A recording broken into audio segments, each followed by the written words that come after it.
हरे कृष्ण बाल कृष्ण हरे हरे, हरे राम सीतापते हरे हरे। बाद में करेंगे भगवान नाम स्मरण।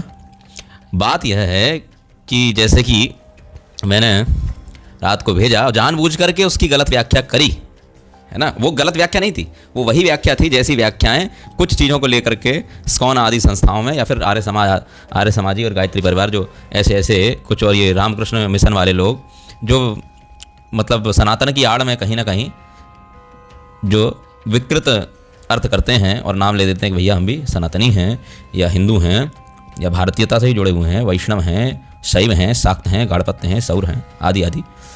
तो रात को जैसे मैंने एक श्लोक बोला, परंतु वो क्या है क्या नहीं है उसके बाद तो खैर बाद में बात करेंगे। देवो मुनिर द्विजो राजा वैश्य शूद्रो निषादक पशुर्म्लेच्छोपि चंडालो विप्रा दश विधा स्मृता। कि भाई ये जो राम श्री राम ये जो बात करी गई कि देवो मुनिर द्विजो राजा और वैश्य शूद्रो निषादका और पशुर्म्लेच्छोपि चंडालो विप्रा दश विधा स्मृता। तो इसका तो तात्पर्य यह है कि भाई जो प्रतिदिन संध्या वंदन आदि करता है, ये सब करता है, और उनको बोले देव ब्राह्मण कहा गया, फिर बोले मूल भक्षण करते हैं, नित्य श्राद्ध आदि करते हैं, उनको मुनि ब्राह्मण कहा गया, वेदांत पाठ करते हैं, तो उनके लिए द्विज ब्राह्मण कहा गया। और रणभूमि में धनुवियों के युद्ध में आरंभ करके जैसे जो धनुष के साथ में युद्ध करते हैं तो उनको क्षत्रिय ब्राह्मण कहा गया। खेती कार्य में रत हो जाते हैं, गौ की पालना आदि में, मतलब एक तो होता है गौ सेवा, वैसे तो ब्राह्मण गौ सेवा करते ही थे, पर गौ की पालना अर्थ जैसे कि उसको उनसे आने वाले जो हमें उत्पाद प्राप्त होंगे, जैसे गौ से प्राप्त होता है दुग्ध, तो फिर दुग्ध से फिर उसका घी है, घी बनाना ये सब करना, फिर वो बड़े लेवल पे तो उसको बोलते हैं गौ पालन के उस रूप में। एक तो गौ सेवा होती है, वो तो सभी ब्राह्मणों के यहाँ गौ पहले होती ही थी, है ना। तो वो उस अर्थ में नहीं है कि जो गौ पालन करेगा मतलब कि गाय पाली तो ब्राह्मण हो जाएगा, वो मतलब गौ से उत्पन्न होने वाले जो दूध आदि हैं उसका, और बहुत मात्रा में, जैसे कि नंदराय जी आदि के समय पर जो अन्य गोप लोग थे वो लोग सब जैसे करते थे, तो उस अर्थ में है ना। तो इसलिए गौ की जो पालन वृत्ति है, ऐसा मतलब खेती कर रहे, जैसे भगवान ने बोला कृषि गोरक्ष वाणिज्यम करके, है ना। और खेती में रहते हैं, वाणिज्य मतलब व्यापार आदि में है, तो उसको वैश्य ब्राह्मण है ना ऐसा कह दिया। और क्या कहते हैं, दूध को, मांस को, और घी है, मिठाई है, ऐसी चीज़ें जो हैं मतलब जो बेचने करने वाला है उसको बोले, उसको शूद्र ब्राह्मण बोल दिया। और चोरी करना, ये सब तस्करी कर लेना, लोगों का माल झपट लेना, और अलग अलग प्रकार से मद्य मांस आदि का जो ऐसे लोभी कुछ लोग हो जाते हैं ब्राह्मण कुल में जन्म लेकर भी, तो उसको निषाद ब्राह्मण कहा गया, है ना। जो बोले ब्रह्मवेद और परमात्मा तत्व को तो नहीं जानता, परंतु केवल जो बोले विपत्ति सूत्र में वही कि केवल सूत्र धारण करके घूमता है, परंतु सूत्र का उसे महत्व नहीं पता है, और सूत्र के बल पर जो अन्य लोगों को जो धुतकारता फिरता है, और क्या कहते हैं उसको वो सूत्र का कर्म नहीं कर रहा है। सूत्र मतलब सूत्र समझ गए आप, शिखा सूत्र होते हैं, सूत्र मतलब यज्ञोपवीत, और शिखा मतलब शिखा, ठीक है, चोटी। तो सूत्र तो धारण कर लिया, यज्ञोपवीत तो हो गया, इसीलिए उसके यज्ञोपवीत को सूत्र मात्र का, है ना। तो इसलिए ऐसा हो गया, परंतु उसकी संध्या वंदन आदि कुछ नहीं है, भगवत आराधन कुछ रहा नहीं, ठीक है, और वेद पाठ आदि कुछ रहा नहीं, और बिल्कुल ही केवल सूत्र विप्रत्य सूत्र में वही कि सूत्र धारण कर लिया, जैसा कि हो भी रहा है आजकल बहुत जगह पे। तो बोले ऐसे को कि उसका बड़ा गर्व है, परंतु उसको कर्म कुछ करना नहीं है, तो ऐसे को बोल दिया, बोले ये पशु ब्राह्मण बोल दिया। और तालाब आदि हैं, इन सबको जो बंद करा दे, है ना। बावड़ी होती थी गांव में, तो तालाब वालाब होते थे, बाग आदि ये सब होते थे, इनको बंद करा देने वाला, मतलब यहाँ कोई स्नान नहीं करेगा, यहाँ ऐसा मतलब अत्याचार मचाने वाला जल स्रोतों के उस पर, तो ऐसे उसको बोले म्लेच्छ ब्राह्मण कह दिया। तो और एकदम क्रियाहीन हो गया, कोई बिल्कुल कर्म से हीन हो गया, मूर्ख हो गया, सर्वधर्म से एकदम रहित हो गया, सब प्राणियों के प्रति उसने नृशंसता करना शुरू कर दी। जैसे कि धुंधकारी थे ना, तो धुंधकारी यही करने लग गए थे, तो बाद में भगवान की कथा सुनकर के उन्होंने प्रायश्चित किया है, उसका प्रत्यक्ष उदाहरण भी प्राप्त है। तो धुंधकारी ऐसा ही कर्म प्रवृत्त हो गए। अच्छा, बीच में अजामिल जी भी हो गए, फिर बाद में उन्होंने भी अपना प्रायश्चित किया और पुनः ब्रह्मपद पर स्थित होकर के भगवान के धाम भी गए हैं। तो ऐसे ब्राह्मण को बोले चंडाल ब्राह्मण है, बोले, है ना। और चांडालवत जैसे आचरण, परंतु यहाँ आप एक चीज़ देखेंगे, यूँ नहीं कहा गया कि देवो मुनिर द्विजो राजा वैश्य शूद्रो निषादक पशुर्म्लेच्छोपि चंडालो जाति 10 विधा स्मृता या वर्णा 10 विधा स्मृता, ऐसा नहीं कहा। विप्रा 10 विधा स्मृता, बोले ये सब हैं विप्र ही, इनको इनको ब्राह्मण, ऐसा नहीं कि इनको हम इनकी जाति को हम शूद्र कहने लग जाएंगे, इनको हम पशु कहने लग जाएंगे, या इनको म्लेच्छ कहने लग जाएंगे, इनको मुनि नहीं कहेंगे, इनको क्या कहते हैं। तो यहाँ वो बात नहीं आ रही। यहाँ पर बोल रहे हैं कि ब्राह्मणत्व उसमें रहेगा, क्योंकि जाति तो है। जैसे कि यदि कोई पशु है, यदि कोई शेर है और उसका आचरण एकदम मूषक जैसा है, तो उसको क्या कहेंगे? बोले है तो शेर परंतु चूहे की तरह डरता, परंतु वो चूहा नहीं हो जाएगा, क्योंकि जाति का मतलब जहाँ उसने जन्म लिया है, वो जब तक उस योनि को नहीं छोड़ता है और देहांतर नहीं हो जाता, तब तक उसकी जाति नहीं हम बदल सकते। तो ये जातिगत अर्थ नहीं है, ये अलंकारिक शब्द हैं किसी विषय को समझाने के लिए। उदाहरणार्थ कि जब पशुर म्लेच्छोपि कहा गया, तो वहाँ पशु का अर्थ यह नहीं कि कुत्ता बिल्ली सभी ब्राह्मण ही हो गए, ये बात बिल्कुल सही है ना, ऐसा नहीं है। पर जैसे जिस प्रकार, परंतु ये बोला कि ऐसे ब्राह्मण की जो संज्ञा या उसको जो एक उपाधि या उसके क्रिया के द्वारा एक प्रकार की उसे उपाधि मिल गई, परंतु साथ ही साथ क्या बोले, बोले है वो विप्र ही। पर कौन सा विप्र? बोले पशु विप्र, चंडाल विप्र, वैश्य विप्र, शूद्र विप्र, निषाद विप्र और मुनि विप्र, द्विजो विप्र और देव विप्र। है वो ब्राह्मण ही, परंतु उसकी 10 प्रकार के ये अलंकार बोले कि यदि वो अपनी गुणों को ऊपर मतलब जैसा है वैसा रखता है, तो उसको ऐसी ऐसी उपाधियाँ भी हैं। और अगर बिल्कुल कर्मविहीन हो जाता है, ऐसा कर देता है, पर वो रहेगा क्या? अब एक और बता दूं आपको, इसमें तो 10 की बात करी गई। एक होता है राक्षस विप्र। बोले भाई राक्षस विप्र कैसा? राक्षस वध जिसने आचरण करना शुरू कर दिया हो, तभी रावण को ब्रह्म राक्षस कहा गया, और इसीलिए रावण को ब्रह्म राक्षस कहा गया। परंतु ऐसा तो नहीं है केवल जो है, अब तो उसकी जाति नहीं हटी। कोई शेर होकर के कितना भी डरपोक हो जाएगा, उसको हम कहेंगे चूहे की तरह है। चूहा नहीं है, पर वो चूहा उसके लिए लगाना, एक उपाधि देना उसके क्रिया के अनुसार है। परंतु फिर भी जिस कुल में वो जन्मा है, किस कुल में जन्मा है? बोले सिंह कुल में जन्मा है, शेर का बच्चा है। तो शेर का बच्चा होने के कारण शेर तो है, पर उसकी जो आदतें हैं, उसकी जो क्रिया हैं, वो बिल्कुल चूहे जैसी हैं। और कोई चूहा होकर भी बड़े वीर की भांति रहे और बिल्लियों से भी ना डरे, और सबके सामने से जो इतना तेज हो, जो अपनी गति में बिल्ली के सामने से भी जो है रोटी को खींच कर ले जाए या दूध को पी कर चला जाए, ऐसा वीर यदि कोई चूहा हो, तो उसको भी हम सिंह की उपाधि केवल ऐसे दे देंगे। बोले सिंह जैसा मूसक है भैया, शेर जैसा चूहा है, तो बड़ा शेर दिल है, तो उसके लिए अलंकार लगा देंगे हम उसको सजाने के लिए। और अलंकार लग जाने से परंतु चूहा शेर नहीं हो जाएगा। यदि अगले जन्म में वो चूहे की योनि त्याग करके सिंह बनता है, तो हम उसे कह सकते हैं, हाँ तब वो कह सकते हैं कि वो तब वो शेर है। तो जिस प्रकार से जिस योनि, ये जो योनि है, आप एक बात ध्यान रखना, योनि जो हैं अलग अलग जातियों में उत्पन्न जो व्यक्ति होते हैं, ऐसे ऐसे प्रकार से अलग अलग योनियों की बात करी गई है। उसी प्रकार से कोई किसी भी योनि में स्थित हो सकता है, और उसके अंदर अगर कहीं, जैसे कभी कभी मनुष्य को नहीं बोल देते हैं, मनुष्य को क्या बोल देते हैं? जैसे कोई आदमी बहुत वीर हो, और शास्त्र में बोलते हैं सिंह शार्दूल। भगवान के लिए कई जगह ऐसा प्रयुक्त हो जाता है कि तो सिंहवत, जैसे सिंह ने क्या किया हो, भगवान की वीरता के प्रसंग में सिंह शब्द कई बार उपयोग होते हैं। राजाओं की वीरता के लिए उनके छाती को या राजा को भी कई बार ऐसा बोलते हैं कि सिंह जैसे हैं, सिंहवत, उनको सिंहवत या सिंह सम बोलते हैं। समान मतलब जैसे, उनके जैसे, ऐसा नहीं कि राजा को सिंह बोल दिया वहाँ पर। तो और अगर कोई इस बात के विरोध करे कि नहीं कहाँ बोला जाता है राजा को विरोध, तो उसके भी साक्षात प्रमाण दूंगा आपको। ये अलंकारिक शब्दों से जिसको सजाया जाता है, उसका अर्थ वह योनि नहीं हो जाती, या वह उस योनि का नहीं हो जाता, और उसके साथ वैसा व्यवहार हम नहीं करने लग जाएंगे। हाँ, उसका आदर करेंगे ऐसा कि हाँ भाई आप बड़े वीर हैं, आप बड़े सिंह के समान हैं, आप सिंहवत हैं, पर आप सिंह नहीं हैं, आप सिंह नहीं हैं, आप मनुष्य ही हैं, पर आपका जो वीरता है, आपका जो बल है, वो सिंह के समान है, निडर एकदम। तो उस अनुसार हम ऐसा बोल देते हैं। तो इसी प्रकार से जैसे कहीं कहीं कोई उपाधि किसी की लग जाती है, बीच में भैया इतना जो डिस्टर्ब करते हैं ना, बीच में परेशान कर देते हैं।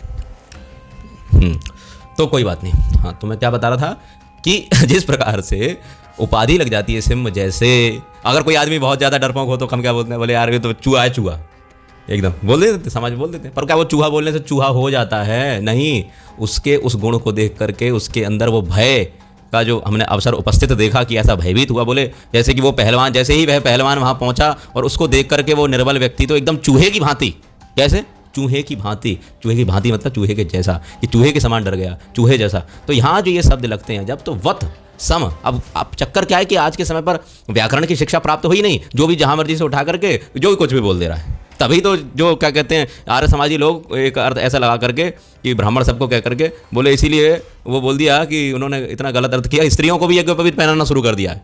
ऐसे नालायक जन्म ले रहे हैं भारतवर्ष में, स्त्रियों को भी यज्ञोपवीत पहनाना शुरू कर दिया है। मतलब पौराणिक काल का यदि हम कोई वैसा देखें या फिर कुछ ऐसी जो ब्राह्मणी देवियाँ जो ऐसी स्थित थी उनकी बात हटा करके, यदि हम पौराणिक समय उस कालखंड को हटा करके और आज के समय पे देखें, तो आज के समय पे वो देवियों से उनकी कंपेयर करके, ये तो साक्षात देवी हैं। अगर देवी हैं तो क्या कहते हैं फिर, ये यज्ञोपवीत पहन सकती हैं, और ये भी तो देवी की अंश हैं, देवी हैं तो साक्षात वो कर सकता है। भैया फिर यज्ञोपवीत क्यों बना रहे हो, उनको तो बिठा करके वेदी पर उनकी पूजा ही कर लो सीधा, है ना। तो ऐसे ही कुछ उदाहरण दे दिए जाते हैं। तो ये तो खैर दुष्टता समाज में फैली रही है कि ऐसे कुछ चीज़ों को जिसका गलत अर्थ निकाल करके और स्त्रियों को भी यज्ञोपवीत पहनाना है, कुछ दिन बाद कुत्ता बिल्ली को भी पहनाने लगेंगे। वही बात मैं बोल रहा था कि यदि अगर ये किसी नासमझ व्यक्ति के और छोटी बुद्धि वाले व्यक्ति के या ऐसे वितर्क या वितंडा या कुतर्क करने वाले व्यक्ति के हाथ में यह श्लोक पड़े तो पशुर्म्लेच्छोपि शब्द का वह अर्थ करेगा। भैया पशु बोला गया तो पशु भी तो विप्र बोला, बोले विप्र विधा स्मृता, 10 प्रकार के ब्राह्मण होते हैं, उसमें पशु की भी गणना करी गई है, तो पशु को भी कोई इसका गलत अर्थ इस प्रकार से कर सकता है, क्योंकि आचार्यानुसार, परंपरानुसार, व्याकरणानुसार, शास्त्रानुसार और वेदार्थ यदि हम देखें उस प्रकार से यदि हम ऐसा कुतर्क और वितंडा अर्थ करने लगे, अनर्थ करने लगे, तो भारतवर्ष का क्या होगा, भारतीय संस्कृति का क्या होगा। यहाँ कुत्ता बिल्ली भैंसा मुर्गा सब हैं जा करके, और उन सबको हम क्या कहते हैं गुरु रूप में स्वीकार करने लगेंगे क्या कुछ दिन बाद। तो ऐसा नहीं है। इसलिए शास्त्र में जब ऐसा पशु शब्द बोला तो उसके लिए, उस क्रिया के लिए उसको धिक्कारने अर्थ में बोला। जो पीछे नरेश प्रभु जी बात करी इन्होंने, तो प्रभु जी सही बोले कि निंदनीय अर्थ, कि उसके निंदा, उसके धिक्कारने के लिए शब्द प्रयुक्त हुए हैं उसके। अब ऐसे ही जो ये बोला जाता है कि भाई भगवत भक्ति में स्थित हो गया, तो सेम मैं जो आपको बात बता रहा था, अब चक्कर है इसमें, आपको कहने का अर्थ ये नहीं है किसी एक व्यक्ति से बात कर रहा हूँ, क्योंकि कुछ लोग लक्ष्य ले लेंगे कि उनसे ही बात कर रहे हैं, सबसे ही बात कर रहा हूँ, परंतु उन्होंने उसमें अपना जो थोड़ा प्रकाश डाला तो उन्होंने ये कहा भाई निंदनीय अर्थ है। बिल्कुल इसी प्रकार से जैसे निंदनीय अर्थ है, ऐसे ही कहीं कहीं यहाँ निंदात्मक जैसे अर्थ ब्राह्मण के लिए कह दिया, परंतु उसकी जाति नहीं हट जाएगी, उसको हम पशु नहीं कहने लग जाएंगे या उसके साथ पशुवत आचरण नहीं करने लग जाएंगे कि ये तो पशु है। तो पशु तो क्या खाता है, बोले पशु तो भाई मांस भी खाते हैं और शाक भी खाते हैं, मतलब सब्जियां भी खाते हैं, शाकाहारी वस्तुएं भी खाते हैं, मांस भी खाते हैं। तो अब पशु के समान है तो भैया इसे घास खिला दो, या फिर अब पशु के समान है इसको एक खूंटे से बांध करके रखो। ऐसा हम उसके साथ व्यवहार तो नहीं करेंगे, उसकी निंदा करेंगे, उसे धिक्कारेंगे कि तेरा ब्राह्मण जन्म लेना ऐसा व्यर्थ हो गया, तूने ब्राह्मण कुल में जन्म लेकर भी पशुवत आचरण किया है। यहाँ पशुवत, म्लेच्छवत, चांडालवत यह शब्द लगेंगे। यदि आप थोड़ा सा व्याकरणिक दृष्टि से समझें इस चीज़ को, या आचार्यानुसार या परंपरानुसार भी यदि इसको समझें, यदि ऋषियों के संग में बैठे हों, क्योंकि ऋषय अभिप्रायम ऋषिरेव वेत्ति न तो जड़मति। ऋषि का अभिप्राय ऋषि ही समझ सकते हैं, जड़मति बुद्धि वाले लोग नहीं समझ सकते। और ऋषि जिसको समझा दे, ये उसकी व्याख्या कर दे, वो व्यक्ति तब उनको समझ सकता है उन वाक्यों को। जैसे कि परीक्षित महाराज ने समझा श्रीमद् भागवतम को, राजकुल में रहकर भी परीक्षित महाराज जी को भागवतम समझ में आई। किसकी कृपा से, ऋषि की कृपा से, मुनि की कृपा से। किसके, गुरु मुनि नाम सुखदेव गोस्वामी जी की कृपा से, भगवान सुखदेव जी की कृपा से ही श्री परीक्षित जी को भागवत समझ आई, है ना। तो जैसे अर्जुन को भगवान ने जब बताई गीता तो समझ आई, तो ऐसे तो ऋषियों की परंपरा में श्री बृहस्पति जी से अध्ययन किया था श्री भीष्म पितामह जी ने, और भीष्म पितामह जी ने वो चीज़ जो समझी, वही चीज़ जब बाद में, क्योंकि ऋषि बृहस्पति जी से, ब्राह्मण से जब अध्ययन करके उसी चीज़ को जब समझा वैसा आचरण अनुसार करके और उस ज्ञान को लेकर के बाद में युधिष्ठिर जी को भी वही ज्ञान दिया, और युधिष्ठिर जी महाराज ने, श्री युधिष्ठिर महाराज जी ने भी वही ज्ञान वैसा प्राप्त किया जैसा कि भीष्म पितामह ने समझाया। क्यों समझाया, क्योंकि ऋषि अभिप्रायम ऋषिरेव वेत्ति न तो जड़मति। कोई जड़ बुद्धि वाला व्यक्ति नहीं समझ सकता, ऋषि की बात के ऋषि ही समझ सकता, और ऋषि जिसको समझा दे वो समझ सकता है ना। तो इसी प्रकार से यहाँ बात हुई, ये चंडालवत, पशुवत, म्लेच्छवत, निषादवत, शूद्रवत, वैश्यवत, ये जो बोला गया इस प्रकार है ना, ये चीज़ लेनी चाहिए। तो जैसे यहाँ पर निंदात्मक अर्थ किया गया, ऐसे ही प्रशंसात्मक अर्थ भी होते हैं। एक ये तो यहाँ तो खैर प्रशंसात्मक अर्थ भी थे और निंदात्मक अर्थ भी थे। अब यहीं पर यदि हम ब्राह्मण को एक चीज़ और मैं थोड़ा यहाँ क्लियर कर दूँ कि, क्योंकि उसकी स्पष्टीकरण देना बहुत ज़्यादा जरूरी है। यहाँ पर एक शब्द बोला देव ब्राह्मण। अब देव ब्राह्मण का मतलब यह होना चाहिए, अगर हम वैसा लें, भाई देव ब्राह्मण कहा गया, जैसे निंदात्मक अर्थ में तो हमने कह दिया, परंतु उसके साथ वैसा व्यवहार ही केवल नहीं कर, जैसे देव ब्राह्मण के लिए हमने कह दिया, तो देव ब्राह्मण का अर्थ ये है कि देवताओं के लिए जो यजन करते हैं हम लोग मंदिरों में बिठा करके, देवताओं को बाहर निकाल देना चाहिए, और उनके स्थान पर जो है किसको, ब्राह्मण को बिठा करके, तो ब्राह्मण की जैसे देवार्चन होता है उसी प्रकार से कर देनी चाहिए, है ना। तो देवताओं के जैसे हम आहुतियाँ देते हैं तो उनके ब्राह्मण के मुख में सीधा नहीं। हाँ, वो एक ब्राह्मण पूजन का जो महत्व है वो भी है कि ब्राह्मण का चरणामृत लेना चाहिए, ऐसे ब्राह्मण का चरणामृत लेना चाहिए, ऐसे ब्राह्मण की पूजा करनी चाहिए, वह भी विधान है। इसका मतलब कोई ये भी ना समझे कि ब्राह्मण की पूजा नहीं होनी चाहिए, ब्राह्मण का जो चरण जो है उनको जो धोना नहीं चाहिए, ऐसा नहीं, ऐसे यदि गुणवान ब्राह्मणों के चरणों को धोना भी चाहिए और उनकी पूजा भी करनी चाहिए, यह भी शास्त्रगत बिल्कुल विधि है, ऐसा विधान है ना। और ऐसा ब्राह्मण ही जब गुरु रूप में प्रतिष्ठित हो तो ऐसे ब्राह्मण की गुरु रूप में जो उनकी पूजा भी होती है, आराधना भी होती है और उनकी आज्ञा पालन भी की जाती है, परंतु ब्राह्मण की, परंतु कैसे ब्राह्मण की? ऐसे ब्राह्मण की, देव की, द्विज की, वेदांती की। तो ऐसे ब्राह्मणों की बात जहाँ हो रही है वैष्णव की, है ना। वैष्णव भी ब्राह्मण ही होता है। हाँ, एक ब्राह्मण अगर वो वास्तविक तत्व को जानने वाला है तो वैष्णव उपाधि वहाँ उसकी लगती है, बिल्कुल लगती है, ऐसा नहीं कि नहीं लगती है। हाँ, और भगवान शंकर के अनुसार देखें तो ब्राह्मण कुल में अवतरित होकर ही कोई व्यक्ति वैष्णव जो रूप को स्वीकार कर सकता है, ऐसा भी भगवान शंकर का वचन है। और वो चीज़ें खैर बाद में बताऊंगा कभी। तो यहाँ देव ब्राह्मण जैसे बोल दिया, तो देव का ब्राह्मण का अर्थ है कि देवों का अर्चन छोड़ करके अब केवल हम ब्राह्मण का ही अर्चन करें, नहीं, ब्राह्मण का भी, है ना। परंतु उसका और देववत आचरण करने का मतलब ये है कि अब वो देव हो गए, अब हम ब्राह्मण के पास जाएंगे, जैसे देवताओं से आशीर्वाद वरदान आदि ये सब प्राप्त करके वो करते हैं, तो फिर अब क्या है कि ब्राह्मणों के मंदिर खोल देने चाहिए, परंतु मंदिर भगवान के ही खुलते हैं। बोले देव ब्राह्मण कह दिया तो देवता देव ब्राह्मण का मतलब ये नहीं कि ब्राह्मण मंदिर नाम से हम ब्राह्मण मंदिर खोल करके हम ब्राह्मण को उठाकर केवल ऐसा करने लग जाएंगे।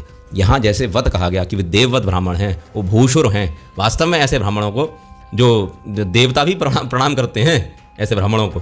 कैसे ब्राह्मणों को? जैसे बृहस्पति जी हैं, तो बृहस्पति जी किनके गुरु हैं? बोले देवराज इंद्र के भी गुरु हैं, तो देवराज उनको प्रणाम करते हैं, उनको प्रणाम अर्पित करते हैं ऐसे ब्राह्मणों को। तो जैसे ऋषि बृहस्पति जी हैं और ब्रह्मर्षि वशिष्ठ जी हैं और ब्रह्मर्षि विश्वामित्र जी हैं, ब्रह्मर्षि अत्रि मुनि हैं। तो ऐसे महान ऋषि महात्मा ब्राह्मणों की आराधना और वंदना तो देवता भी करते हैं, और आराधना वंदना ही नहीं करते, बोले इनके पुत्रों को क्या कहा जाता है? इन ब्राह्मणों से ही उत्पन्न जो हुए उनको ही देव कहा जाता है। कश्यप मुनि के पुत्र रूप में इंद्रदेव हुए कि नहीं हुए? कश्यप मुनि के पुत्र के रूप में भगवान आदित्य सूर्यदेव हुए कि नहीं हुए?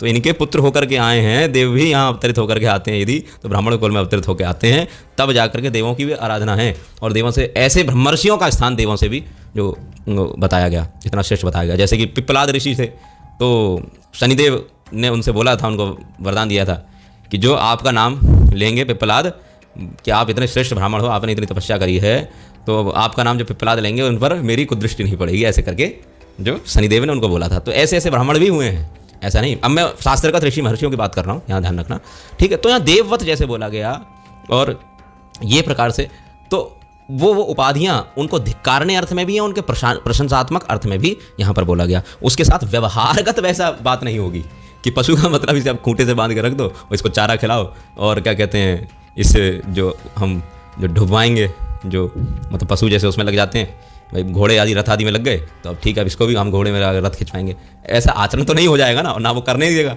ठीक है। तो इसी प्रकार से जैसे यहाँ पर कहा गया, सेम यही चीज़ मैं बता रहा हूँ कि आपने अपने प्रश्नों का उत्तर स्वयं दे दिया। आपके प्रश्न थे ये पीछे जा करके, यस्य यन् लक्षणं प्रोक्तम पुंसो वर्णाभिव्यंजकम यदन्यत्रापि दृश्येत तत्ते नैव विनिर्दिशेत। और इस श्लोक के बाद इस श्लोक की बात तो मैं खैर अभी बाद में करूँगा। और जैसे ये श्लोक है, शूद्रम वा भगवत भक्तम निषादम स्वपतम तथा वीक्षते जाति सामान्य स याति नरकम ध्रुवम, ठीक है। अब ये क्या है? वीक्षते, जैसे ये श्लोक है। और एक और है, आपने भेजा, भक्ति रष्ट विधा येषा यस्मिन् म्लेच्छोपि वर्तते स विप्रेंद्रो मुनिश्रेष्ठ सज्ञानी स च पंडितः। तो यहाँ पंडित बोला गया, ज्ञानी बोला गया, विप्रेंद्र बोला गया, ये शब्द जब बोले गए, हाँ, और मुनिश्रेष्ठ कि वो उसको मुनिश्रेष्ठ बोला गया, मुनिश्रेष्ठ बोला गया, तो ये उपाधिक अर्थ हैं। ऐसा नहीं कि आप उस म्लेच्छ की जो पूजा करने लग जाएंगे, उस म्लेच्छ को बिठा करके उसका चरणामृत पीने लग जाएंगे, उसके साथ व्यवहार वैसा नहीं करने लग जाएंगे। पूजा आदर वाला जो ब्राह्मण के साथ जैसा व्यवहार होता है, जो जातिगत ब्राह्मण जो जहाँ जन्म लेता है, वैसे उसके जन्म संस्कार ये सब मतलब उसका कारण है। मैं ऐसा नहीं कह रहा हूँ कि जो उत्तम ब्राह्मण, देव ब्राह्मण और मुनि ब्राह्मण, द्विज ब्राह्मण को जो सम्मान की बात है, जो वो यज्ञ कराते हैं, उस यज्ञ कर्म की बात है, या वो दान लेते हैं, तो ऐसा नहीं कि आप इस म्लेच्छ को, जो यहाँ बात करी गई कि म्लेच्छो भी वर्तते, वो जो व्यक्ति है ऐसा हो भी गया तो उसका वैसा व्यवहार नहीं करने लग जाते, उसको दान नहीं देने लग जाएंगे, वो दान लेने के लिए वो नहीं है उसकी, क्योंकि योनि ये जो है उसके लिए मुनिश्रेष्ठ, ज्ञानी, पंडित, ये जो शब्द उसके लिए लगे, ये उसके बोलते कि ये तो मतलब जैसे कि श्री विदुर जी महाराज ने विदुर नीति दी, है ना। विदुर जी महाराज दासी पुत्र हुए थे, परंतु दासी पुत्र होकर भी वे इतने ज्ञानवान थे, संपन्न थे, तो उनको हम क्या कहेंगे? उनके लिए ज्ञानी उपाधि लगेगी या नहीं लगेगी? बिल्कुल लगेगी। उनके लिए पंडित उपाधि लगेगी नहीं लगेगी? बिल्कुल लगेगी। उनको मुनिश्रेष्ठ उपाधि लगेगी कि नहीं लगेगी? उपाधि लगेगी, परंतु वे ना तो ऐसा व्यवहार करने लग गए थे और ना ही उस समय पर जब बात आई कि भाई ब्राह्मणों से यज्ञ कराना है तो ऐसा नहीं था कि किसी ने बोला अरे भाई विदुर जी तो इतने श्रेष्ठ हैं ही, ज्ञानवान हैं ही, तो युधिष्ठिर महाराज आप कहाँ बद्रीनाथ से बड़े बड़े ब्राह्मणों को और यहाँ से बुला रहे हो, और अरे अपने ही कुल में जब स्थित श्री विदुर जी बैठे हुए हैं तो विदुर जी से यज्ञ हवन आदि सब कुछ करवा लें, है ना। क्योंकि यहाँ कहा गया कि भक्ति अष्टविधा ये सा यस्मिन म्लेच्छो, यहाँ तो म्लेच्छ की बात करी गई, और विदुर जी तो दासी पुत्र हुए हैं, वो भी शाप के वश होकर के। वो तो मांडव्य ऋषि ने उनको शाप दिया इस कारण से, नहीं तो पीछे उनका यमराज तत्व देखें कि वो तो यम हैं, भगवान सूर्यदेव के साक्षात पुत्र हैं, यदि उस रूप में देखें तो फिर कोई बात ही नहीं, ये तो धर्म के तत्व के ज्ञाता हैं, महाभागवत हैं, महाजन हैं, यदि उनके मूल रूप में जाएं। परंतु क्या विदुर जी ने ऐसा व्यवहार करना शुरू कर दिया था, ज्ञानी होते हुए भी, पंडित होते हुए भी, सब कुछ जानते हुए भी, धर्म तत्व को जानने वाले थे, और महाजनों में उनकी जो गिनती होती है, महाजनों ये न गतः सपन था, ये जब कहा गया धर्मम भागवतम भटा, कि भागवत महाभट कहा गया, महाविद्वान कहा गया, तो ऐसा होने पर भी क्या श्री विदुर जी ने अपने आप को ब्राह्मण कह करके पूजा करवाई, जैसा कि देवर्षि नारद जी के उस समय पर होती थी जब वे आते थे, जैसा कि देवल ऋषि की होती थी, जैसा कि जो शौनक ऋषि की होती थी, जैसा कि सूत जी की होती थी, जैसा कि सुखदेव गोस्वामी की स्तुति आदि। तो ऐसा ऋषियों के कुल में जो अवतरित होकर के जो ब्राह्मण हुए, जिनको हम, यदि हम एक सामान्य भाषा में बोलने वाली बात है, जाति धर्मगत ब्राह्मण, जातिगत ब्राह्मण, जाति धर्म से, जो जाति एक धर्म है। अर्जुन जी का वचन यदि किसी को याद आए तो प्रथम अध्याय में क्या बोला, जाति धर्मा, जाति जो वाद या जाति ऐसा नहीं कि घमंड आदि अर्थ में बोले, जाति धर्म है। अगर कोई शूद्र कुल में जन्म हो गया तो उसका शूद्र कुल के परंपराओं को निभाना और उनको जानना और भगवत भक्ति परायण होना उसके लिए उस जाति का धर्म है। और कोई वैश्य या क्षत्रिय या वैश्य या ब्राह्मण कुल में अवतरित होकर के आया, उसको ब्राह्मणोचित कर्म करते हुए भगवत भक्ति परायण होना उसका जाति धर्म है। और जाति धर्म में स्थित होकर के उसके तत्त अनुसार वो कर्म करेगा, ना कि जो क्या कहते हैं अपने आप को वो व्यक्ति पुजवाने अर्थ में या ऐसा कुछ करने लगेगा, है ना। तो बीच में खैर बार बार जो है बाधा उत्पन्न करते हैं, तो कोई बात नहीं, चलो।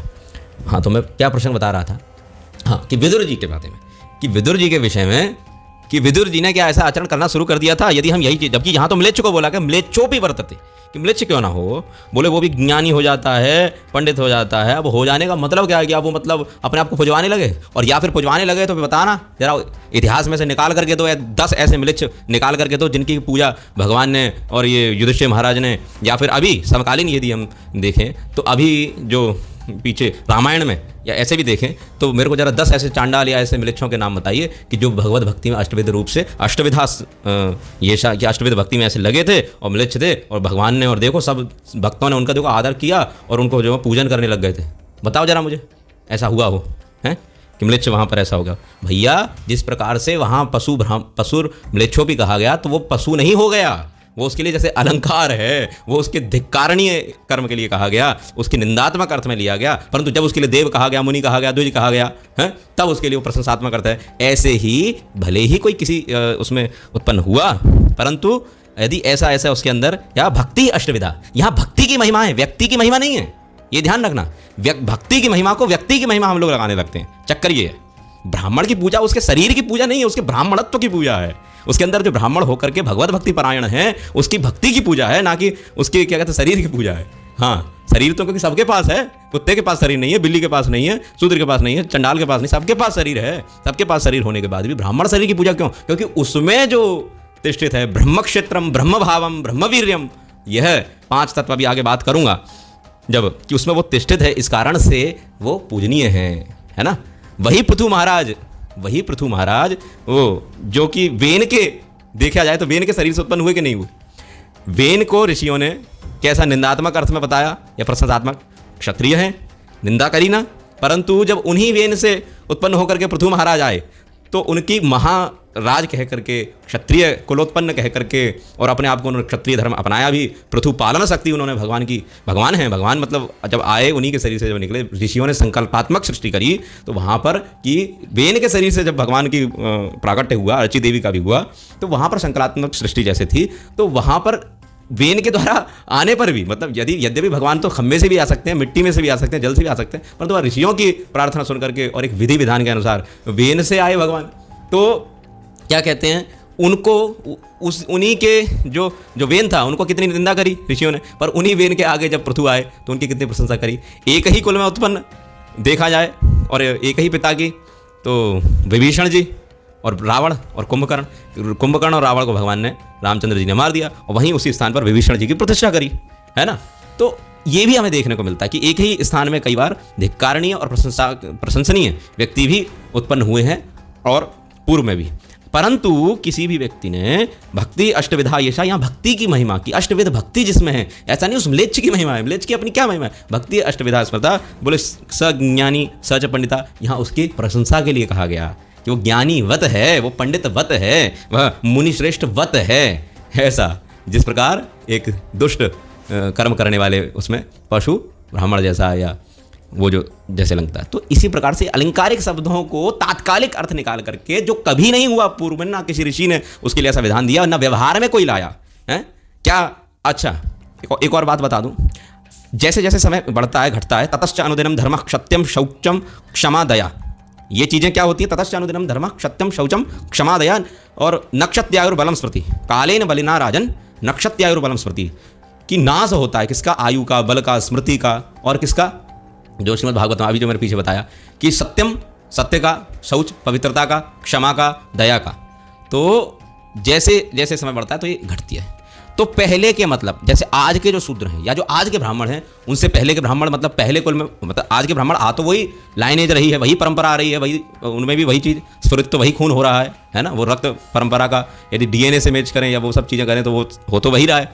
परंतु यदि हम ये कहें कि जैसे कि मैं हूँ, पराशर जी के, हम लोग का पराशर गोत्र है, वशिष्ठ जी का जो वंशजों में से, ठीक है। तो वशिष्ठ जी के जो 100 पुत्र थे, जिनमें शक्ति ऋषि भी आते हैं हमारे प्रवर के अंदर, जो उनका भी नाम है, तो शक्ति महर्षि जो वशिष्ठ जी के पुत्र आदि उस समय के जो ब्राह्मण रहे थे, वो कितने श्रेष्ठ और कितने विद्वान थे। अब जैसे जैसे समय घटता गया तो सब कुछ, क्योंकि कलयुग का असर है तो सब जीवों पर उसका प्रभाव पड़ा है, तो उसमें ब्राह्मणों पर भी पड़ा है और क्या कहते हैं सब पे पड़ा। परंतु हाँ, कुछ लोगों ने जब अपनी आपको जागृत रखा, वो जागृत रहते हम जैसे लोग भी आज जो यदि जीवित भी हैं, तो वो डूबते में एकदम डूबने ही वाला था, उसमें तिनका बचा बस। आज के समय में यदि हम लोगों की यदि वहाँ देखा जाए तो पहले के ब्राह्मणों से यदि वो करी जाए कि पराशर कुल में ही या क्या कहते हैं वशिष्ठ जी के कुल में ही जो अन्य ब्राह्मण थे, उनकी तुलना से क्या आज के वशिष्ठ गोत्रीय ब्राह्मणों की किसी की तुलना की जा सकती है क्या? हाँ, वो हुआ है, परंतु हाँ, वो आते समय के अनुसार चीज़ों का वर्धन घटन सब पर हुआ है, क्योंकि एक युग है, उस युग का वो जो कार्य है वो अपना कार्य निभाएगा, परंतु हमें फिर भी उससे बचते बचाते, गिरते पड़ते, उठते बैठते अपने लक्ष्य तक पहुंचना होगा, उसके विरोध में हमें खड़ा होना होगा, हम जिस स्थान पर भी हैं।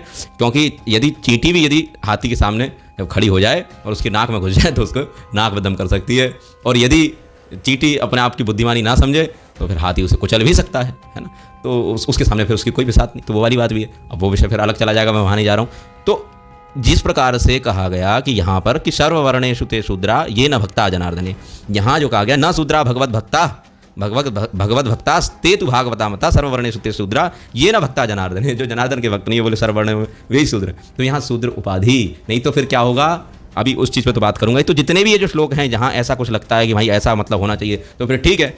वल्लभाचार्य जी ने क्या बोला था, यज्जिह्वाग्रे वर्तते नाम तुभ्यम, और फिर व्यवहार में भी लाना चाहिए था। श्री हरिदास ठाकुर जी पूरे जीवन भर जगन्नाथ मंदिर में प्रवेश क्यों नहीं किए? क्या वे इतना समझ नहीं थे? क्यों? वास्तव में वही भक्ति के तत्व को जाने थे। बीच में भैया इतना डिस्टर्ब, परेशान, बाधा मत उत्पन्न करो कोई भी। हाँ, तो मैं क्या बात कर रहा था कि हरिदास ठाकुर जी के विषय में देखा जाए तो भक्ति तत्व को समझे हैं, नाम तत्व को समझे हैं, तभी उनको भगवान श्री चैतन्य महाप्रभु ने इतना वो किया है कि ऐसा नहीं था कि अब वो क्या कहते हैं ऐसा करने लग गए थे कि आज के समान कोई म्लेच्छ कुल में जन्मा व्यक्ति उनके जैसा कोई है, परंतु फिर भी उन्होंने कह करके कहा कि मैं यवन कुल में उत्पन्न हुआ हूँ। विनम्रता देखो उनकी, विनम्रता, इतना सब कुछ करने के बाद भी, सब कुछ करने के बाद भी उनको तो जबकि चाहिए ये था कि भैया रूप जी, सनातन गोस्वामी जी और श्री चैतन्य महाप्रभु जी, आप तीनों के तीनों मेरे से तो उम्र में भी छोटे हो और बहुत बाद में आए हो। वो चाहते तो कहते हाँ भैया आओ मेरा पूजन करने लग जाओ यहाँ पर बैठ करके, और अपने पैर पुजाने लगते और सबसे अपने चरणामृत धुलवाते और सबको बोलते सब पियो, सारे ब्राह्मणों के इकट्ठे। ऐसा करते थे क्या? उनका व्यवहार देखो, ऐसा नहीं करे थे। जब उन्होंने वैसे हुए हैं तो भगवान नाम का आश्रय लिया है, देवी गायत्री मंत्र आदि जो वैदिक मंत्र हैं उन पर बोले नहीं, हम जिस कुल में उत्पन्न हुए। यद्यपि वो कह सकते थे कि पिछले जन्म में तो मैं एक ब्राह्मण का ही पुत्र था, ऋषि मुनि के पुत्र थे, वो कह सकते थे यदि चाहते तो, ऐसा बोल सकते थे ना। और ऐसा बोल के वो कह देते, बोले पिछले जन्म में इस अंतर थोड़ी है, और बोल देते भैया इतना नाम जपने वाला, इतना सब कुछ करने वाला कोई ब्राह्मण भी आज के समय पर नहीं है, मेरी ही पूजा करो, मुझे ही करो और मुझे ही घर की पूजा पाठ आदि के अंदर बुलाया करो। बोला उन्होंने, कहा उन्होंने, करवाया उन्होंने, कोई उत्तर दे आज के समय पर? अपने आप को इस्कॉनिया बोलने वाले, गौड़िया मठिया बोलने वाले, सब बोलने वाले जितने जितने आजकल जो शूद्र म्लेच्छों का और सबका ये जो गिरोह एक गैंग बन गई है, चाहे वो किसी भी, मैं एक कम्युनिटी को यहाँ वो बात नहीं कर रहा हूँ, यहाँ यदि आप देखोगे तो क्या हरिदास ठाकुर जी ने ऐसा करवाने लग गए थे, या श्री चैतन्य महाप्रभु जी ने बोलने शुरू कर दिया था कि हरिदास ठाकुर की सब जाकर के नित्य जगन्नाथ जी की जो है क्या कहते हैं पूजा करने के बाद में पुजारी से बोलना चाहिए था भाई चैतन्य महाप्रभु जी को कि भाई सार्वभौम भट्टाचार्य जी और सभी आचार्यों को सबको इनको बोलना था, बोले जाकर के भाई वो बकुल वृक्ष के नीचे बैठ करके हरिदास ठाकुर जब करते, बोले उनकी भी तो आराधना होनी चाहिए, आचार्य हैं और महाश्रेष्ठ हैं, ज्ञानी हैं, पंडित हैं, मुनिश्रेष्ठ हैं, नाम का आश्रय ले रखा है, यज्ञ हुआग्रे वर्तते नाम तुभ्यम, मेरा नाम जपते हैं, हरे कृष्ण इति वर्ण का, यही वर्णों का उच्चारण करते हैं, भगवान का हरि नाम जपते हैं, तो भगवान श्री चैतन्य महाप्रभु को आदित्य देना चाहिए था और खोना चाहिए था। और वे भी क्यों रुके रहे इतने वर्षों तक कि भैया मंदिर में कौन सा प्रवेश वर्जित नहीं, उनकी निष्ठा देखो, उनका तप देखो, उनकी वरिष्ठता देखो, उनकी महानता देखो, उनकी श्रेष्ठता देखो। ऐसे श्री हरिदास ठाकुर को मैं प्रणाम करता हूँ, ऐसे श्री हरिदास ठाकुर को मैं प्रणाम करता हूँ, ऐसे दीन जनों को प्रणाम करता हूँ, ऐसे महाप्रभु जी के सिद्धांत पर चलने वाले तृणादपि सुनीचेन तरोरपि सहिष्णुना अमानिना मान देना कीर्तनीय सदाहरि, ऐसे सिद्धांत को पालन करने वाले हरिदास ठाकुर को मैं प्रणाम करता हूँ। यहाँ मैं ये नहीं कहूँगा कि मैं ब्राह्मण कुलोत्पन्नों में इनको नहीं, इनको मैं प्रणाम करता हूँ, क्योंकि वे अपने निज धर्म पर चले रहे, भगवान का ही वचन है, वर्णाश्रमात्मा पुरुषो, भगवान वर्णाश्रम भगवान की आत्मा है, इस वर्णाश्रम को तोड़ नहीं सकते।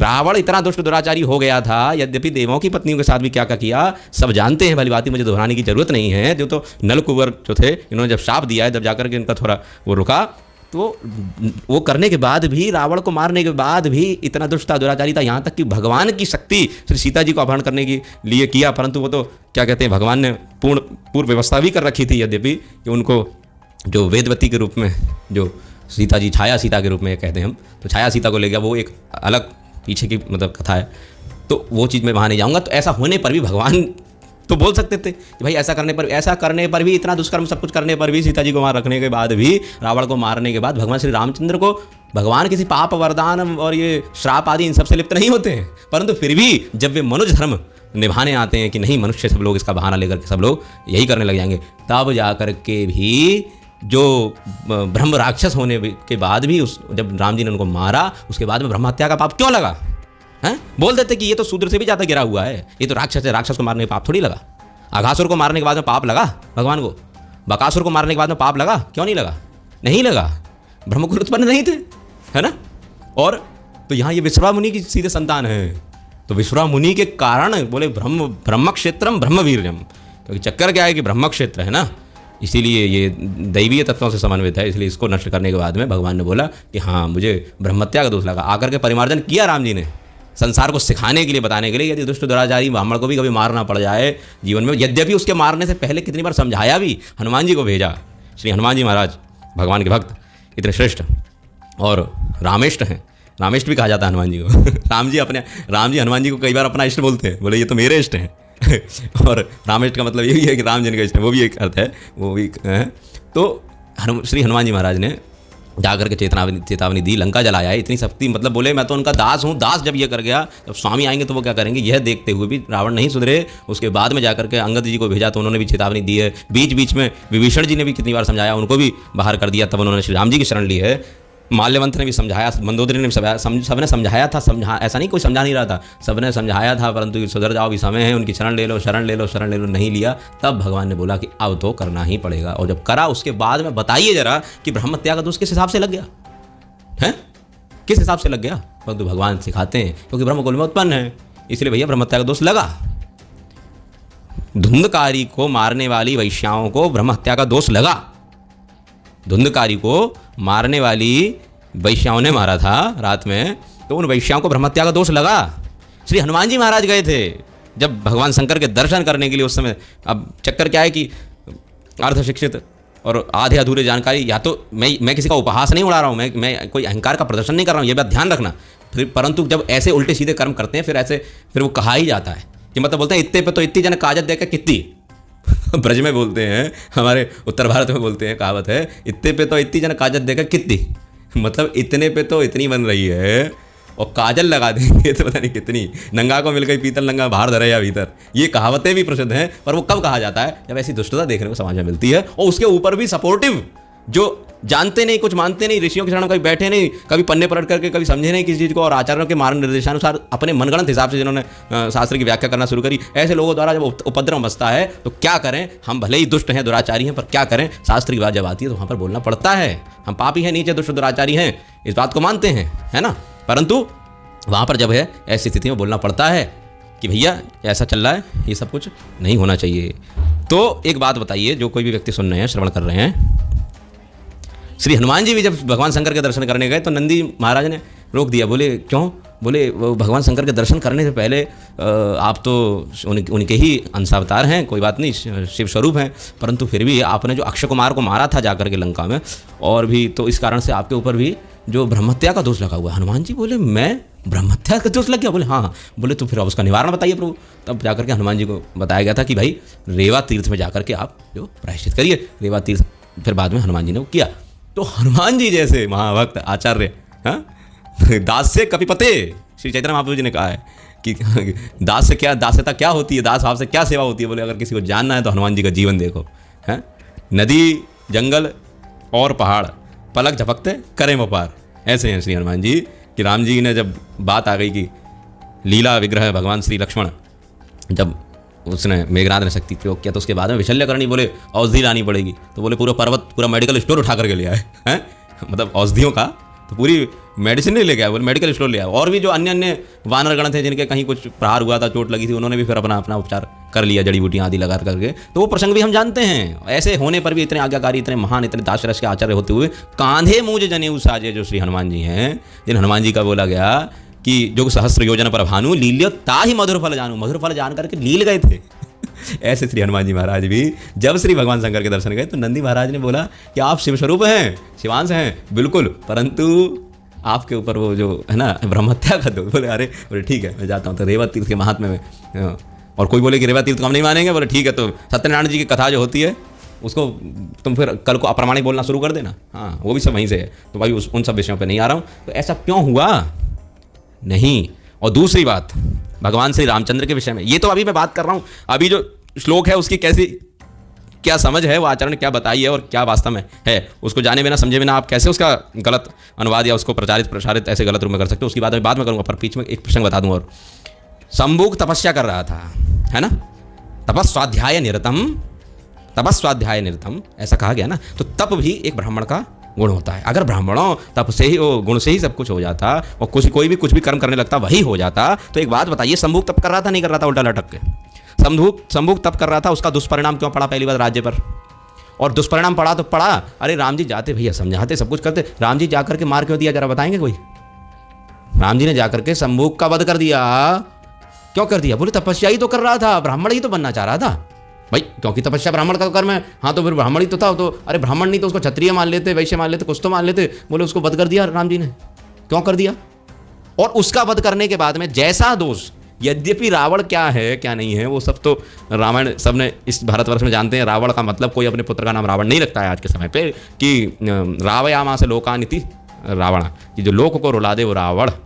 तो ऐसे रावण जो लोगों को रुला दे, ऐसे रावण का नाम आज से नाम नहीं रखता कोई, सब उसको नकारात्मक अर्थ में समझते हैं। बोले नहीं उसका नाम नहीं रखेंगे भैया, तो रावण थोड़ी बनाना है सबको। सब बोलते हैं कि हमारा बच्चा भगवान श्री राम की तरह आज्ञाकारी हो सब, तो ऐसा लोग लेते हैं। तो ऐसे रावण को भी, जिसका कि नाम तक आज रखना कोई पसंद नहीं करता है, ऐसे रावण को मारने पर भगवान श्री रामचंद्र को ब्रह्महत्या का दोष उन्होंने स्वीकार किया, लीला विग्रह लीला करने के लिए भी। और वहाँ शंभुक जो कि तपस्या में, जबकि राम जी से आके झगड़ा भी नहीं, सीता जी को आकर के कुछ गलत भी नहीं बोला, किसी को जाकर के किसी ऋषि मुनि को भी नहीं सताया था। जबकि वहाँ तो रावण के पक्ष में तो देखा जाए तो बहुत कुछ हुआ भी है, बहुत कुछ हुआ है। और किसी देवस्त्री के साथ में, किसी देवस्त्री छोड़ो, ऐसा तो कर नहीं आता कि शंभुक ऐसा कुछ कर रहा था कि मतलब किसी स्त्री के साथ, वो भी नहीं। अरे जाकर के तपस्या ही तो कर रहा था, और तपस्या करते व्यक्ति को राम जी ने मार दिया है, और मार दिया। अरे तपस्या कर रहा था, ये तो ब्राह्मण का कर्म था, तो वो ब्राह्मण हो गया था एक तरीके से, और ब्राह्मण हो गया था तो फिर राम जी को ब्रह्महत्या का दोष वहाँ भी लगना चाहिए था। पर वहाँ तो कोई दोष नहीं लगा है, वहाँ कोई पाप भगवान ने नहीं बताया। और वहाँ स्पष्ट बोला गया, ये अल्पज्ञों के लिए नहीं बोल रहा हूँ, ये ध्यान रखना, कुछ अल्पज्ञ लोगों के लिए बात नहीं चल रही है। अब इसी पर लोग प्रश्न उठा देंगे कि वो इसलिए था ना, उसको इसलिए मार दिया। नहीं, ऐसा नहीं है, योनि की बात होती है, योनि की बात होती है। आज मैं आपको एक प्रसंग बताऊं, क्या गौ माता मांस खाती हैं? कोई व्यक्ति कह सकता गौ माता मांस खाती हैं? नहीं खाती है ना। एक दुष्ट व्यक्ति ने अभी क्या किया उसकी मैं आपको वीडियो भी भेजूंगा। उस दुष्ट व्यक्ति ने क्या किया, बहुत कुछ महीनों पहले की बात है।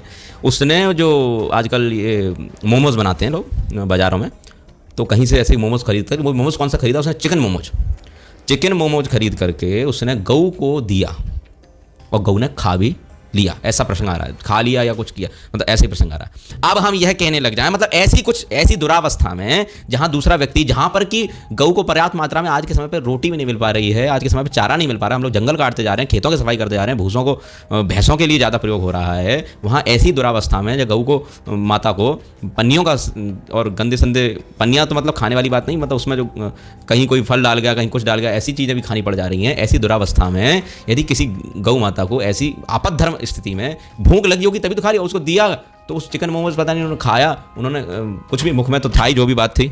मतलब इतने विघ्न आते हैं कोई बात बताते समय पर, इतने विघ्न हैं बीच बीच में लोग। चलो कोई बात नहीं, विषय पर आता हूँ। तो ऐसी गौ माता को किसी व्यक्ति ने जो ये मांस का सेवन, मतलब चिकन मोमोज करके खिला दिया, तो हम अब यह कहने लग जाएं कि जो गऊ जाति को ही हमें ऐसा कहने लग जाएं कि जो गऊ होती है मांसाहारी होती है, हम ऐसा कहने लग जाएं हैं, ये बात ऐसे कहने लग जाएं कि मांसाहारी होती हैं और इनको जो है मांस खाना प्रिय होता है, ऐसा कहने लग जाएं। अरे वहाँ आपद धर्म देखा जाएगा, वहाँ सब कुछ देखा जाएगा, वहाँ उनकी क्रिया देखी जाएगी। यहाँ ध्यान रखना, मैं उन दुष्टों के साथ नहीं हूँ कभी भी, जो क्या कहते हैं, जो पशु ब्राह्मण हैं या ऐसे लोग हैं, मतलब बात नहीं, पर हमें जो चीज़ जैसी शास्त्रगत है वो वैसी समझनी पड़ेगी। पशु ब्राह्मण को भी ब्राह्मण कहा जाएगा। राजा वेन थे, पर उनके पुत्र पृथु, उनसे उत्पन्न जो हुए, जब संकलात्मक सृष्टि करी जब ऋषियों ने, तो पृथु जी का कितना सम्मान हुआ है इस समाज में देखा गया है। वहीं देखा जाए तो हिरण्यकश्यप कैसे थे, परंतु उनके पुत्र प्रहलाद महाराज का सम्मान देखा गया है। तो क्या हम एक उनसे पूरी जाति का निर्णय कर दें? पर ये आज ये लोग कर रहे हैं, ये लोग एक कर रहे हैं, किसी अल्पज्ञ लोगों को समझ करके बोलते हैं, पूरे ब्राह्मणों को ही सबको वो कर देते हैं। वहाँ पर क्या बोल दिया प्रभुपाद जी ने कि भाई ब्राह्मणों के कारण जो है पाकिस्तान, और ये जो सब जो शूद्र वूद्र थे और ये पाकिस्तानी लोग थे, इन लोग इनके कारण, उसी मतलब जो घृणा के कारण जो था वो पाकिस्तान बना और ये शूद्र लोग भी जब ये अलग हुए। ऐसा था हैं?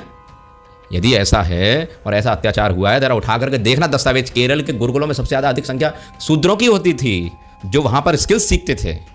उठा करके इतिहास जानते नहीं है कोई भी, और कोई भी ब्राह्मणों को कुछ भी बोलने लगता है कि ब्राह्मणों ने ऐसा किया, ब्राह्मण। अरे जो बचा कुचा देख भी रहे हो, मैं वही बात बोलता हूँ कि बचा कुचा देख भी रहे हो, ये तुम लोगों के कारण नहीं है, ये म्लेच्छों और यवनों और इनके कारण नहीं है, हैं?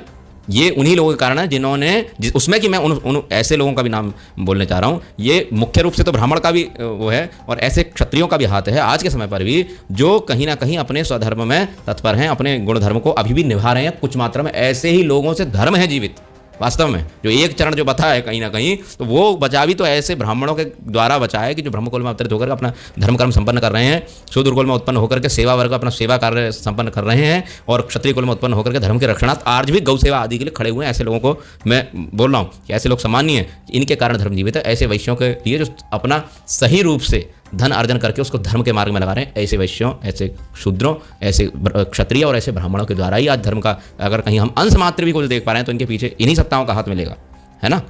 जैसे कि आप संसार में इस समय पर कुछ भी गलत होते देखो, उसके पीछे म्लेच्छ शक्ति का हाथ मिलेगा। ऐसे ही आप यदि कहीं कुछ धार्मिक, जो वास्तव में जहाँ धर्म हो रहा हो, उसके पीछे कहीं जो पीछे जो सत्ताएं, उसके पीछे यही चार सत्ताएं आपको मिलेंगी। उसमें सबसे प्रमुख हाथ ब्राह्मण का है, क्योंकि सबको ज्ञान देने वाले ब्राह्मण ही हैं, है ना। और उसमें शूद्र जो हैं वो भी हैं, वो भी अपने आज के समय पर नहीं तो सब लोगों को यही पड़ी है। चक्कर क्या है, जितने भी अन्य पशु हैं सबके सब गाय बनना चाहते हैं। जितने भी जो गुलम लताएं आदि ऐसी ऐसी जंगली घासें आदि कुछ भी हैं, तो वो भी कुशाक घास ऐसा या तुलसी देवी ऐसी उसमें जन्म लेना चाहते हैं। और इसी प्रकार से सभी वर्णों में जितने भी इतर लोग हैं, सबके सबका, मतलब कुछ का तो नहीं, सबके सबकी जो ऐसी जलन वाली किसी किसी की इच्छा होती है, कुछ सर्ग ब्राह्मण के सर पे पैर लगने की इच्छा होती है, तो उन सब लोगों को, शूद्रों को भी और सब लोगों को उठ करके क्या करना है, वो सबकी ब्राह्मण बनने की इच्छा। तो ऐसा सब में होता है, पर वो सोचते हैं कि इसी जन्म में हो जाए। इस जन्म में नहीं हो सकता भैया, वो इच्छा तुम्हारी पूरी होगी, पर तद अनुसार जहाँ जहाँ जैसे स्थित हो उसी अनुसार उतने अनुपात में कर्म करके ही वो इच्छा पूरी होगी। शूद्र धर्म अच्छे से निभाओगे तब तुम वैश्य बनोगे, वैश्य धर्म अच्छे से निभाओगे तो क्षत्रिय बनोगे, क्षत्रिय धर्म अच्छे से निभाओगे तो ब्राह्मण भी बनोगे। और कभी कभी तो इतना जब अपने आप को उन्नत कर लिया कि जैसा शास्त्र कह रहे हैं वैसे मार्ग से, उस हिसाब से जब शूद्र चले हैं, तो ऐसे शूद्रों को सीधा क्षत्रिय कुल में जन्म लेते हुए और सुनते हुए शास्त्रों में कहा गया है, शास्त्रों में कहा गया है। हाँ, अब कोई ऐसा अपवाद आदि उठा करके मत जाना कि उस ऋषि ने श्राप दिया तो वो क्षत्रिय, जैसे राजा प्रशद्र को श्राप दिया तो क्षत्रिय तत्क्षण तात्कालिक क्या हो गए, शूद्र हो गए। वो जब था वो एक ऋषि का विशिष्ट शक्ति सीधा जब प्रविष्ट हुई तब वो ऐसा हो गया। वहाँ सीधा प्रयोग हुआ है, वहाँ केवल वचनात्मक नहीं था, वो शक्ति, उनके वचनों में शक्ति थी, तब वो उस रूप में हो गए। और कहीं पर जब वीति हव्य राजा के प्रसंग में देखा जाए तो कहीं किसी जब भृगु ऋषि आदि के आशीर्वाद से वो तात्कालिक ब्राह्मण हो गए, वो वरदान और शाप के कारण शुद्ध क्षत्रिय की शुद्धता और क्षत्रिय की ब्राह्मणता वो तब देखी गई है जब वो तात्कालिक ऋषि का और किसी महत सत्ता का किसी पीछे विशेष जो देव विशेष के पीछे की ऐसी कोई कृपा और ऐसी कोई सीधी वरदान आदि के द्वारा तात्कालिक जो थी वो ऐसे संपन्न हुई है। वो उसके पीछे कहीं ना कहीं सांकल्पिकता, उसके पीछे संकल्प और उसके पीछे न्याय, उसके पीछे धर्म, उसके पीछे कृपा, ये सब चीज़ें और वरदान, ये सब चीज़ें पीछे काम करती हैं।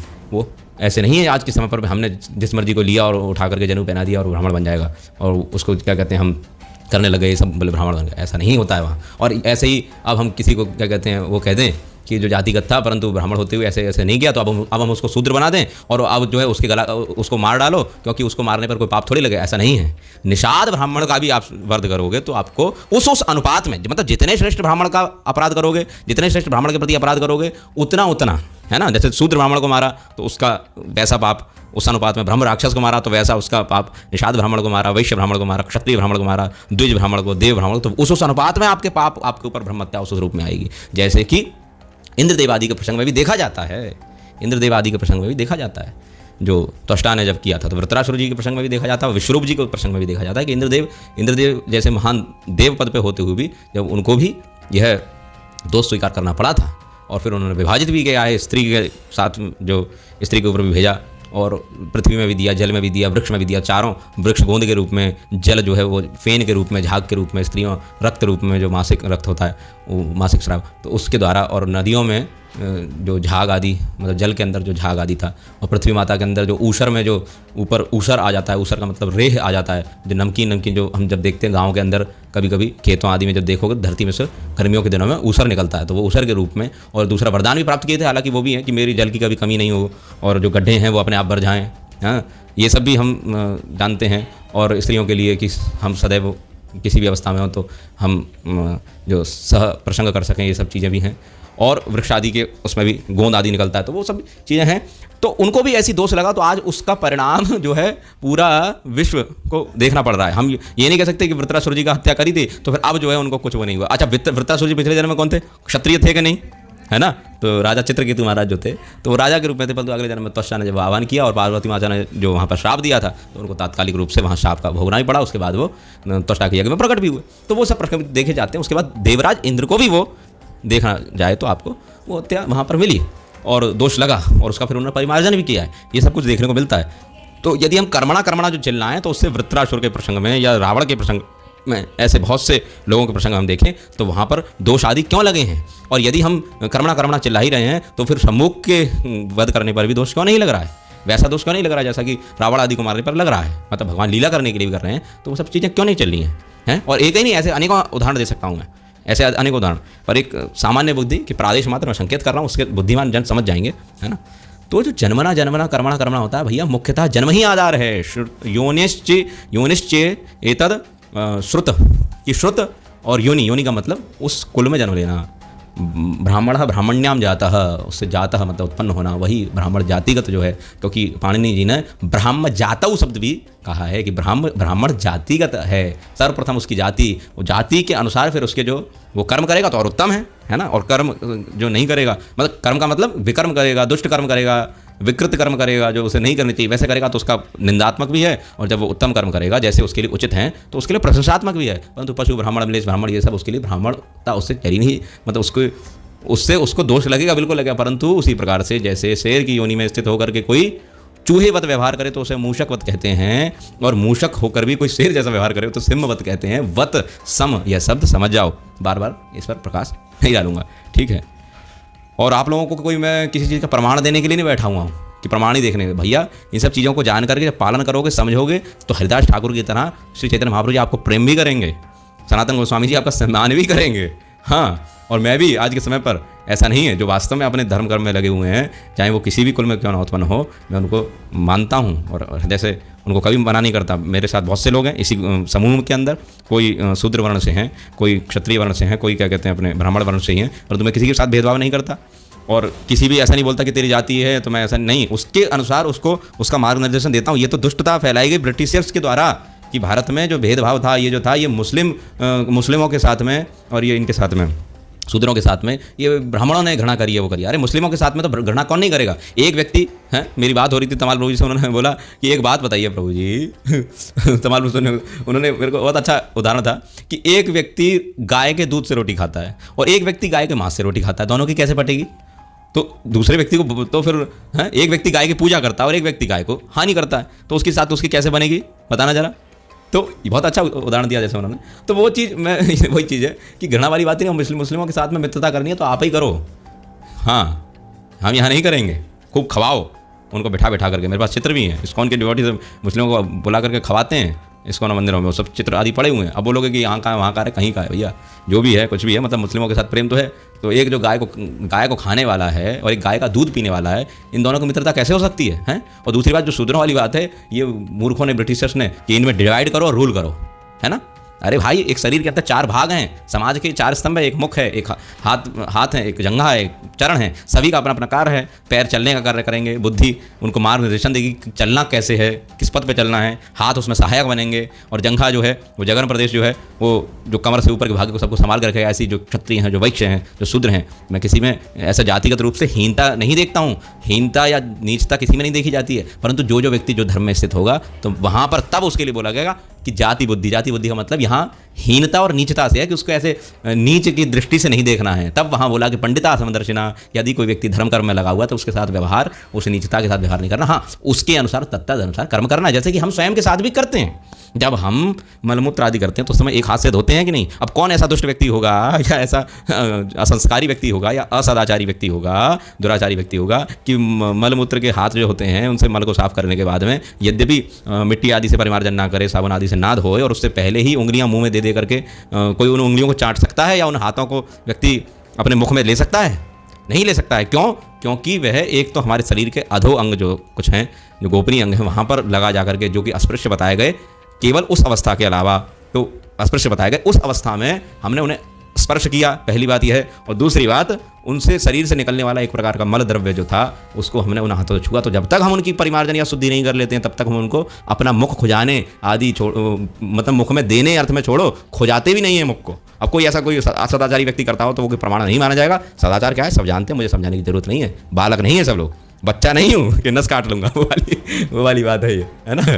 तो बुद्धिमान व्यक्ति हैं, सब समझिए इस बात को, और यही वास्तविक में मूल धर्म है। यही तो चाहता है, यही तो चाह है मिलित शक्ति की, कि कोई भी अपने धर्म कर्म पर ना रहे, सब सर्व कर्म परिभ्रष्टा हो जाए सब लोग, और सब एक दूसरे में मिल करके हैं, और वर्ण संकर उत्पन्न हो। वर्ण संकरता जब फैलेगी तो पितरों को पिंडदान नहीं होगा, देवों के आराधन नहीं होगा, कोई कहीं कुछ क्रिया, सब कुछ संस्कार विहीन हो जाएंगे लोग। जब संस्कार विहीन हो जाएंगे तो संस्कार से संस्कृति, जब संस्कार ही नष्ट हो जाएंगे तो ना व्यक्ति संस्कृत को मानेगा ना संस्कृति को मानेगा, और जब संस्कृत और संस्कृति को ही नहीं मानेगा तब व्यक्ति संस्कारी नहीं कुसंस्कारी हो जाएगा। और ऐसे समय पर जब हम लोग भारत नाम बदल करके इसका नाम भी कोई या तो म्लेच्छ मत के हिसाब से कुछ ना कुछ इसका अपने नामकरण से नामकरण कर देंगे, और भारत, हिंदुस्तान, ये जो नाम है ये सब कुछ मिटा दिया जाएगा। हिंदुस्तान या सिंधुस्तान बोल लो, सिंधुस्तान या हिंदुस्तान, तो ये भी पुराना ही नाम है, इसमें कोई अंतर नहीं। और भारत भी, भारतवर्ष जो है भरत महाराज जी के नाम से है ना। तो ये सब इसीलिए किया जा रहा है। और फिर जो है हम लोग जो है इसीलिए एजेंट्स हैं कुछ लोग। किसके एजेंट्स हैं?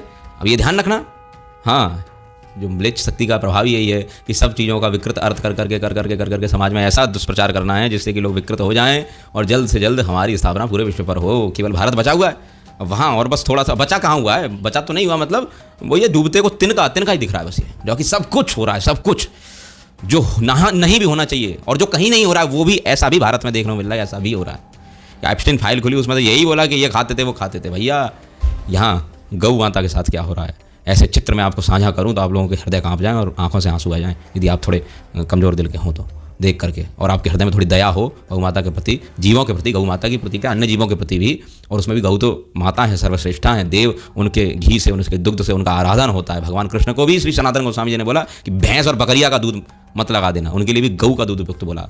बोले महेश का जो दूध होता है वो तामसी बोला जाता है, तिल का तेल राजसी बोला जाता है, और सात्विक शुद्ध गुणों से उत्पन्न गाय माता का घी दूध यही सब है। इसीलिए जब मैंने बात उठाई थी बीच में कि प्रभुपाद जी ने ऐसा लिख दिया तो लोग वकालत करने आ गए प्रभुपाद जी, अरे भैया कैसे उनके लिए आप शब्द बोले जा सकते हैं जब उनकी महिमा इतनी है, जिसकी महिमा भारी उस पर अत्याचार करे जग भारी, जिसकी इतनी भारी महिमा है वेद में, उन गौ माता के लिए कोई व्यक्ति, जब तुम भगवान कृष्ण के लिए कोई आप शब्द नहीं लिख सकते हो तो उनकी प्रिय गौ, उनकी पूज्य गौ को कैसे लिख सकते हो हैं? और उनकी पालन करने के कारण उनका एक नाम गोपाल है। गोविंद जय जय गोपाल जय जय गाने से थोड़ी उसका समझना भी पड़ेगा ना। तो उन देवताओं का यजन उन्हीं से संपन्न होता है, भगवान कृष्ण को भी अत्यंत प्रिय हैं। और गोलोक, यदि गोलोक का एक अर्थ क्या है, गौओं का लोक, या गौएं हैं। गौओं का मतलब केवल गौ नहीं, भगवान भी वहाँ रहते हैं, ऐसा नहीं है, पर वहाँ गौओं से परिपूर्ण है, एक वो अर्थ भी है। और फिर अनेकार्थक शब्द तो अर्थ हैं, परंतु उसमें से वेद में जहाँ बोला गया कि वेद मंत्र तो ऐसे उच्चारण नहीं कर सकता भी, चलो फिर थोड़ा संकेत करता हूँ कि यदा भूरी श्रृंगा आशा करके कि बड़े बड़े सींगों वाली यहाँ गाय रहती हैं, ऐसे लोक में जो जाने का जो संकेत किया गया वेद में, तो वो गोलोक के उसमें अर्थ में भी देखा जाए या भगवान की वृंदावन की भूमि पर देखा जाए, भगवान ने जो किया, तो कैसे हम किसी गौ माता के लिए, परंतु क्या है कि हमारे यहाँ के लोगों के अभी तक नेत्र नहीं खुल रहे हैं भैया, म्लेच्छ शक्ति ने किस प्रकार से कैसा प्रहार किया है, और सभी चीज़ों पर यदि हम वहाँ देखें तब हमें वो चीज़ समझ में आएगी। अन्यथा किसी से जो ये चीज़ें हैं ये किसी को समझ नहीं आने वाली हैं। शास्त्रों के अनुसार सब प्रकार से देखोगे तब जाकर के आंखें खुलेंगी। इसलिए मैं बोलता हूँ जागो जागो, सोते हुए रहोगे तो कोई किसी दिन सोते हुए व्यक्ति को मारना तो बहुत आसान है, तकिए से मुँह दबा दो हैं, और कुछ करने की ज़रूरत नहीं है आज के समय पर हैं। तो इसलिए जागो और समझो ये चीज़। अभी मैं इतना ही बोल रहा हूँ, परंतु वो जो श्लोक पे बात करूँगा आगे कि उसका वास्तविक अर्थ क्या है, उसको किस प्रकार से आचरण समझाया है और कैसे समझना चाहिए, मेरे ख्याल से वो जानने की जरूरत पड़ेगी नहीं यदि आप ये समझ जाएंगे। अगर ये नहीं समझे तो अलग चीज़ है, फिर तो भैया जयराम जी की पर फिर भी मैं उस पर भी बात करूँगा।